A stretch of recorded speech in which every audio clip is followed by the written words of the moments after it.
Busy লাইফটাকে একটু সহজ করে দেখতে পারলে ক্ষতি কি বলুন। আসসালামু আলাইকুম এভরিওয়ান, কেমন আছেন সবাই? আশা করি সবাই অনেক ভালো আছেন। ঈদের ছুটিতে বাবার বাসায় গিয়েছিলাম বেশ কয়েকদিন আগে। তো ভাবিদের সাথে রান্না করেছিলাম কাচ্চি বিরিয়ানি। সেই রেসিপিটাই আপনাদের সামনে আজকে শেয়ার করতে চাচ্ছি। তো সবাই প্রথম থেকে শেষ পর্যন্ত ভিডিওটি দেখবেন প্লিজ। কাচ্চি বিরিয়ানি রান্না করার জন্য এখানে নেওয়া হয়েছিল 3 কেজি পরিমাণের গরুর মাংস, আর এটা হচ্ছে কোরবানির গরুর মাংস। আর এর সাথে আমরা চাল ব্যবহার করব 1.5 কেজি পরিমাণে চিনি গুঁড়ো চাল। মাংসটাকে ভালোভাবে ধুয়ে এতে আমরা পানি ঝরিয়ে নিয়েছি এবং একে একে সবগুলো উপকরণ এতে দিয়ে দেব। এখানে কাজু বাদাম, পেস্ত বাদাম এবং কাঠবাদাম 3 পদের বাদাম এখানে দেওয়া হয়েছে, সেগুলোকে ভালোভাবে ব্লেন্ডার করে দিয়ে দেওয়া হয়েছে। এরপরে এতে আরও উপকরণ দেওয়া হবে, যেমন আদা রসুনের পেস্ট, সেখানেও 1 কাপ পরিমাণ দিতে হবে, আর দিতে হবে 1 কাপ পরিমাণে টক দই। আর এই উপকরণগুলো পাটায় বেটেও নিতে পারেন বা ব্লেন্ডারে ব্লেন্ড করেও নিতে পারেন। আর এই বিরিয়ানিটা যেহেতু হাতে মাখিয়ে রান্না করতে হবে, তো সবগুলো উপকরণ পরিমাণ মতন দিয়ে তারপরে হাত দিয়ে ভালোভাবে মেখে নিতে হবে। আর এখানে যেহেতু আমরা রাঁধুনি কাচ্চি বিরিয়ানি মশলাটি ব্যবহার করছি, তো বিরিয়ানির যে মশলাটি ছিল সেটাই আমরা পুরোপুরি ঢেলে দিচ্ছি। মশলাটা কম বেশি হতে পারে মাংস ভেদে, তো আমার মনে হয় যে বেশি মাংসের ভিতরে একটু বেশি পরিমাণে মশলা দিলেই মনে হয় ভালো হয়। তো মশলা দেওয়ার পরে আমরা ভালোভাবে এটাকে মাখিয়ে নেব। এরপরে দেব আমরা টমেটো সস। যেহেতু বাসায় টমেটো সসের বোতলটি ছিল না, তো আমরা মিনি প্যাকগুলোই ব্যবহার করেছি। আর ওই যে দারচিনি, এলাচ আর শাহি জিরা যে আর একটা প্যাকেট ছিল, সেটাকে আমরা রেখে দিয়েছি, ওটাও কাজে লাগবে। সেটা হচ্ছে চালগুলো যখন সিদ্ধ করব এর ভেতরে দিয়ে দেব। তো আমরা এইগুলো উপকরণ দিব এবং তার সাথে একটু তেলও দিব, সেটা অবশ্যই একটু পরে দেব। তো সব কিছু উপকরণ দিয়ে ভালোভাবে একটু মেরিনেট করে রাখবেন। অবশ্য হাতে সময় নিয়ে এই বিরিয়ানিটা একটু রান্না করলে অনেকটাই ভালো হয়। তবে যে একটু না হলেও আধা ঘন্টা পরিমাণ এই মশলাগুলো মিশিয়ে মেরিনেট করে রাখলে অনেকটাই ভালো হয়। এরপরে আমরা এখানে মরিচের গুঁড়ো দিয়ে দিব, লাল মরিচের গুঁড়ো।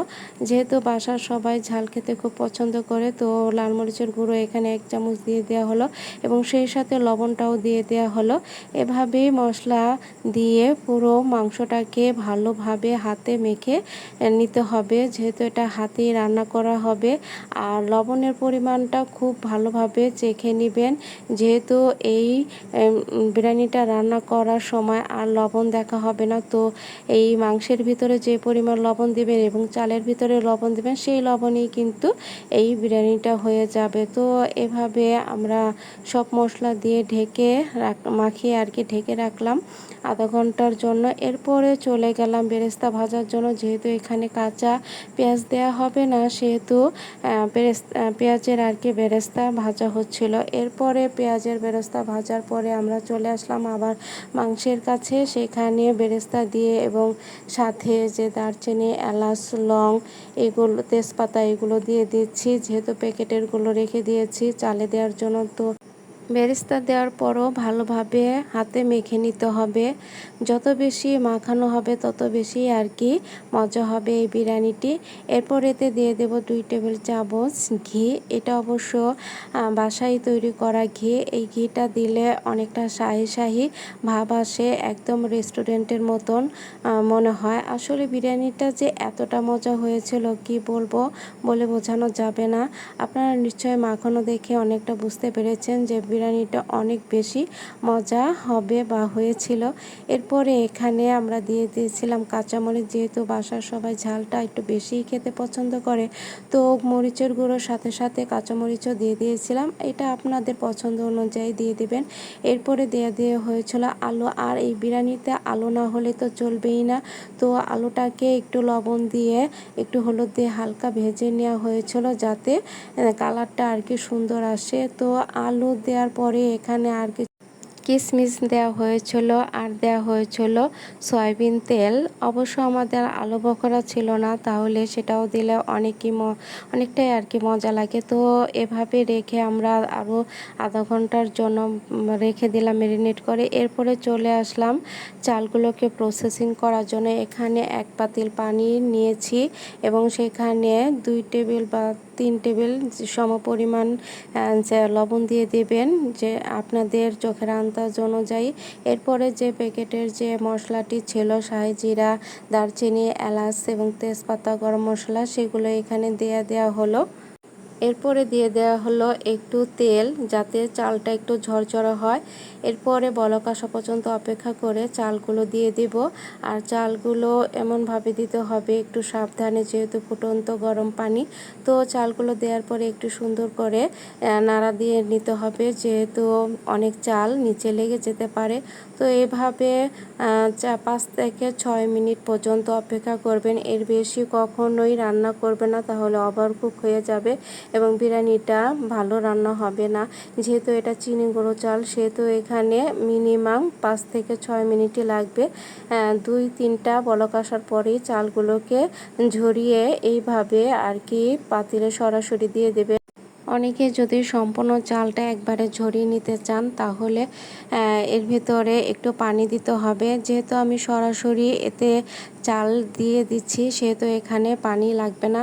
তো ভালোভাবে চাল দেওয়ার পরে নেড়েচেড়ে সমান করে এতে কিছু বেরেস্তা দিয়ে দিলাম এবং সাথে কিছু কিশমিশও এতে দিয়ে দিলাম। এইভাবে সুন্দরভাবে সবগুলো উপকরণ সুন্দরভাবে এখানে দিয়ে দেব। এরপরে এতে দিয়ে দেব গুঁড়ো দুধ দিয়ে যে বাসায় তৈরি ঘি, সেই ঘিটা আমি রেডি করে রেখেছিলাম, সেটা অবশ্য ভিডিও করা হয়নি। সেই দুধে দেওয়া ঘিটা এখানে ঢেলে দিলাম। আর এখন যে ফ্লেভারটা বের হবে রান্নার পরে, জাস্ট ওয়াও, অনেক মজা হবে। তারপরে ঢাকনা দিয়ে ঢেকে দিতে হবে। এরপরে কিছু পরিমাণ ময়দা বা আটা যেটাই থাকুক না কেন, সেটাকে একটু পানি দিয়ে আর কি ছেনে নিতে হবে। এরপরে ঢাকনার চারপাশে দিয়ে দিতে হবে, যাতে করে ভিতরের বাতাস বাহিরে বের হতে না পারে। তারপর রান্নাটি করতে হবে হাই হিটে 5 মিনিট চুলায় দিয়ে। এরপরে তাওয়া বসিয়ে 1 ঘন্টা 40 মিনিট এটা রান্না করতে হবে। এরপরেই দেখতে পারবেন যে অনেক সুন্দর রান্না হয়ে গেছে।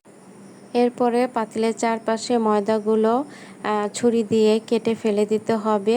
এরপরে দেখতে পারবেন যে রান্নাটা কতটাই পারফেক্ট হয়েছে। এরপর একটু নাড়া দিয়ে আপনাদেরকে দেখিয়ে দিচ্ছি, দেখুন কতটা পারফেক্ট হয়েছে। মাংসগুলো এতটাই সফট হয়েছে, কি বলবো, সব কিছু একদম পারফেক্টলি হয়ে গিয়েছে। এই প্রথম রান্না করেছিলাম কাচ্চি বিরিয়ানি, তাও আবার বাবার বাসায় গিয়ে ভাবিদের সাথে। তো অনেকটাই ভয়ে ছিলাম যদি খারাপ হয়। তো আল্লাহর রহমতে অনেকটাই ভালো হয়েছে। একদম রেস্টুরেন্টের মতন বাসনা বের হচ্ছিল আর কি। এর সুবাসেই মনে হচ্ছিল এখনই পেট ভরে গিয়েছে। দেখতেই পাচ্ছেন কতটা লোভনীয় হয়েছে। আসলে চেষ্টা করলেই সব কিছুই সম্ভব, কোনো কাজই অসম্ভব নয়। তো আপনারাও বাসায় বসে এভাবে সুন্দরভাবে তৈরি করে ফেলতে পারেন কাচ্চি বিরিয়ানি। তো আমার এই ভিডিওটি কেমন লাগলো, আরও ভালো রেসিপি পেতে লাইক, কমেন্ট, শেয়ার করবেন। আজ এ পর্যন্তই। সবাই ভালো থাকবেন, সুস্থ থাকবেন। আল্লাহ হাফেজ।